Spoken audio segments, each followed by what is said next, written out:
elaborará arquivos privados do interesse público, caminhos da patrimonialização documental, a reflexo sobre o patrimônio histórico e cultural do Brasil, e mais especificamente sobre os processos de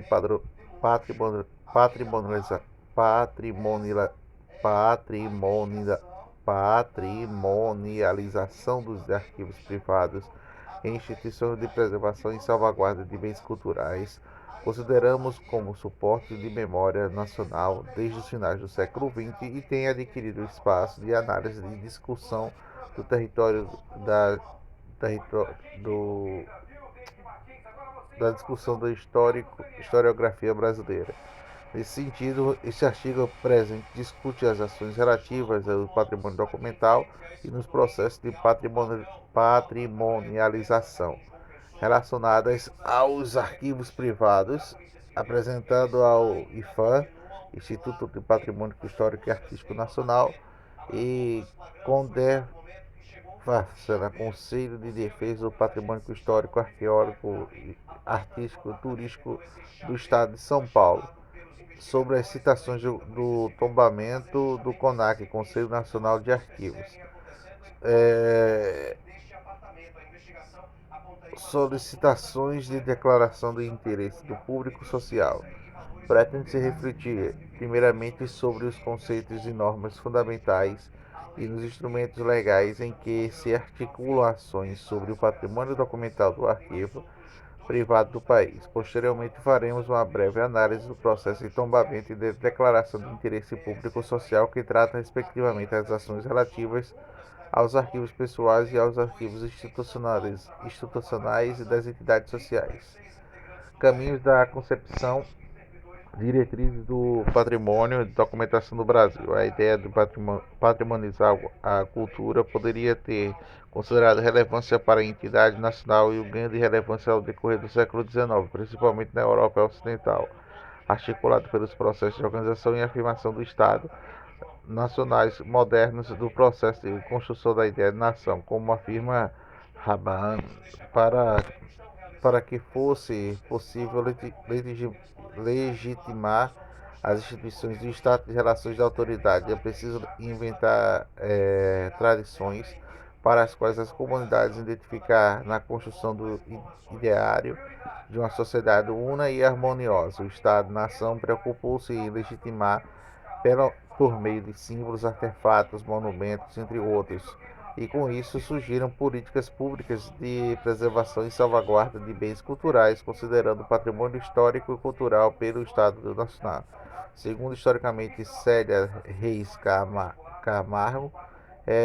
o termo utilizado pelos estudiosos dessa área e de patrimônio cultural também pode se aparecer em sinônimo do patrimônio histórico. No entanto, segundo esta autora, podemos afirmar que esses termos, cultura e história, de certa forma estão interligados devido à valorização dada a um conjunto de bens,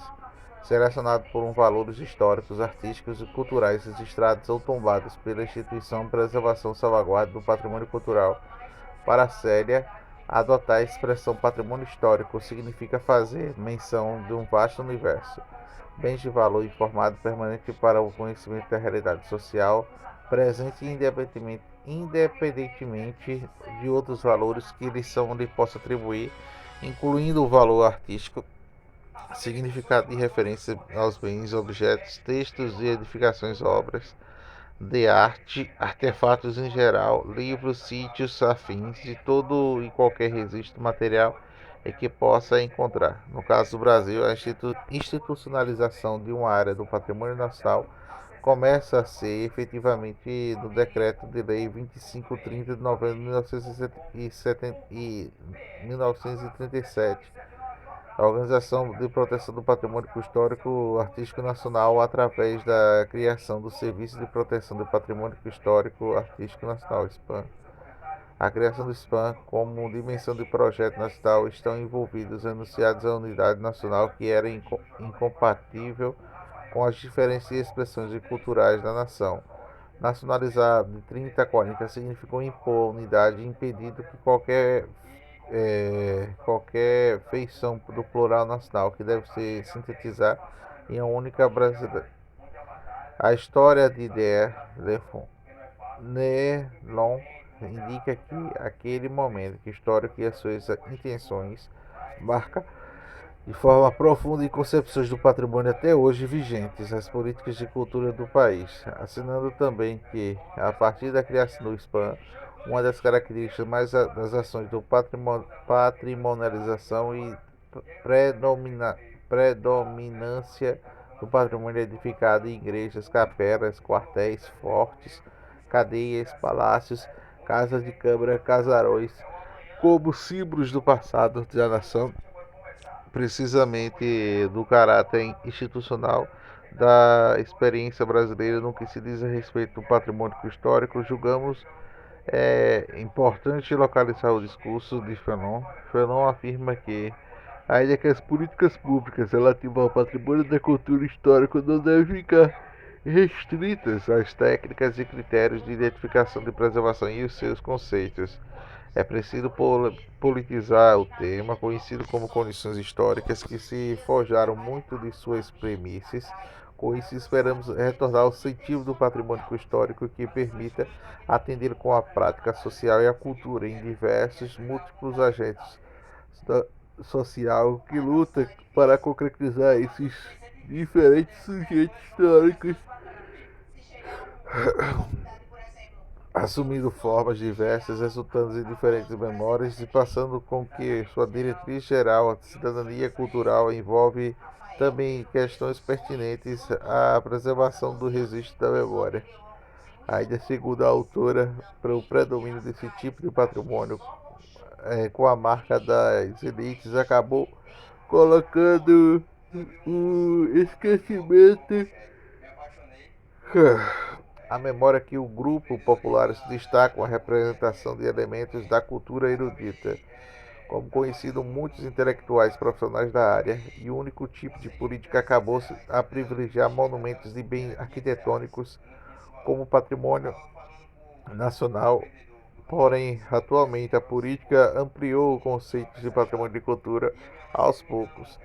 em atingindo também os bens chamados de patrimônio material, documental, ambiental, genético, entre outros. Assim, consta-se que só os períodos mais recentes dos processos de patrimonialização dos arquivos privados classificados como patrimônio nacional passam a pertencer à única comunidade imaginada.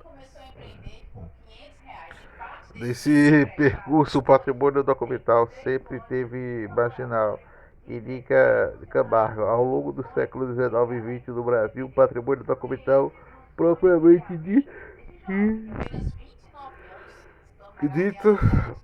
que incluiu arquivos, documentos e publicações manuscritos ou não, foi magistrado pelas políticas públicas de proteção patrimonial. Desde o início, com a criação do SPAN, os acervos de documentos sobre a guarda dos instrumentos foram marginalizados pela política então elaborada, reforçando a tendência do abandono em que tinha gradativamente consolidado desde o início da fase republicana.